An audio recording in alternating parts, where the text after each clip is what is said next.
Assalamualaikum warahmatullahi wabarakatuh. Sahabatku yang budiman, pada kesempatan ini saya ingin menyampaikan kisah Islami inspiratif dan penuh makna, yaitu sahabat Rasulullah Shallallahu Alaihi Wasallam yang bernama Uwais Al-Qarni. Siapakah Uwais Al-Qarni ini? Dia seorang pemuda yang terkenal di langit namun tidak terkenal di bumi. Mengapa demikian? Marilah kita simak bersama kisahnya. Uwais Al-Qarni seorang pemuda yang tinggal bersama ibunya di sebuah kota, yaitu di Yaman. Dengan keterbatasan ekonomi, hidup dalam kefakiran dan kemiskinan, Uwais Al-Qarni tetap berbakti kepada ibunya.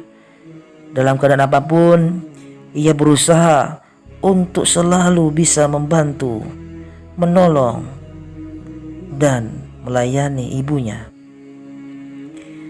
Uwais Al-Qarni juga memiliki penyakit belang yang dideritanya. Uwais dan ibunya adalah keluarga yang hidup dalam kepas-pasan. Rasulullah sempat berpesan kepada Umar bin Khattab dan Ali bin Abi Thalib untuk mencari Uwais. Carilah ia Uwais Al-Qarni dan mintalah kepadanya agar memohonkan ampun untuk kalian. Sabda Rasulullah seperti diriwayatkan dalam hadis Sahih Muslim. Siapa sebenarnya Uwais Al-Qarni sehingga begitu istimewa bagi Rasulullah? Dikutip dari buku kisah kehidupan Uwais Al-Qarni, sang penghuni langit, kekasih Tuhan semesta alam, karya Muhammad van der Resta. Uwais dan ibunya masuk Islam setelah mendengar seruan Nabi Muhammad Shallallahu Alaihi Wasallam dari Mekah. Uwais Al-Qarni juga sosok pemuda yang soleh dan sangat memuliakan ibunya.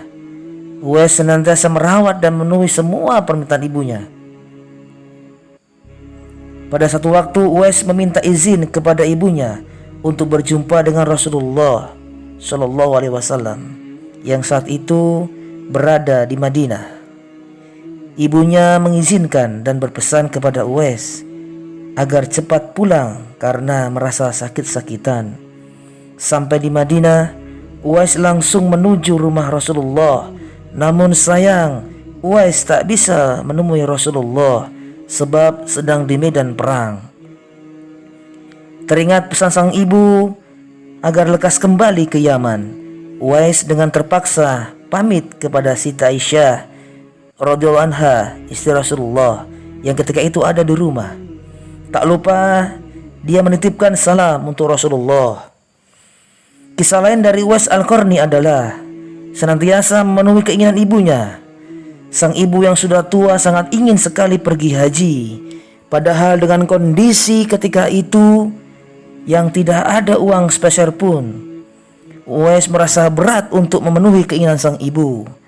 Dari Yaman, perjalanan ke Mekah sangatlah jauh, melewati padang tandus yang panas. Orang-orang yang pergi ke Mekah biasanya menggunakan unta untuk membawa banyak perbekalan. Uwais terus berpikir untuk mencari jalan keluar agar ibunya bisa berangkat ke tanah suci. Kemudian dibelilah seekor anak lembu dan Uwais membuat kandang di puncak bukit. Setiap pagi ia bolak-balik menggendong anak lembu itu, naik turun bukit. Banyak orang yang menganggap aneh tindakan Uwais tersebut. Setelah 8 bulan, berat lembu Uwais telah mencapai 100 kg.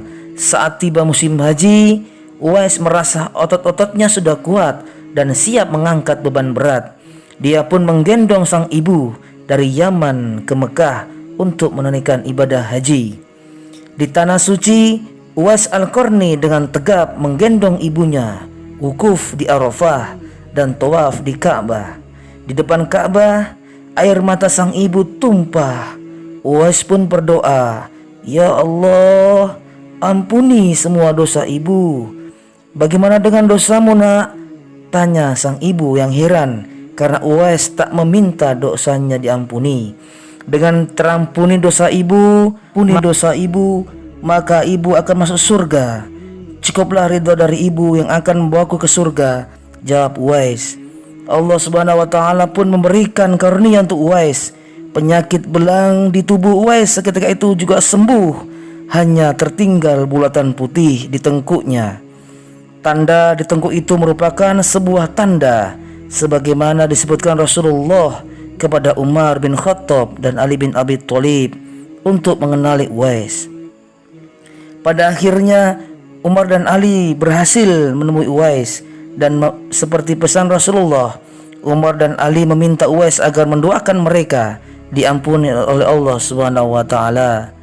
Beberapa tahun setelah dengan Umar dan Ali, Uwais wafat. Masyarakat Yaman seketika itu heran sebab banyak orang berebut untuk memandikan, mensolatkan, dan menguburkan jenazah Uwais. Banyak yang meyakini bahwa orang-orang yang berebut memandikan, mensolatkan, dan menguburkan jenazah Uwais Al-Qarni ketika itu adalah para malaikat. Para malaikat yang diturunkan ke bumi hanya untuk mengurus jenazah dan pemakamannya Uwais Al-Qarni. Sahabatku sekalian yang budiman, dari kisah yang kita dengarkan tadi, bahwasannya seorang pemuda yang begitu berbaktinya kepada orang tua, khususnya seorang ibu, maka Allah memberikan begitu luar biasanya fadilah, luar biasanya kasih sayangnya Allah, sehingga Uwais Al-Qarni diberikan kesembuhan dalam lukanya, diberikan rezeki, diberikan kemampuan untuk menunaikan keinginan ibunya, yaitu untuk naik haji di Mekah Al-Mukarramah. Sekian, Assalamualaikum warahmatullahi wabarakatuh.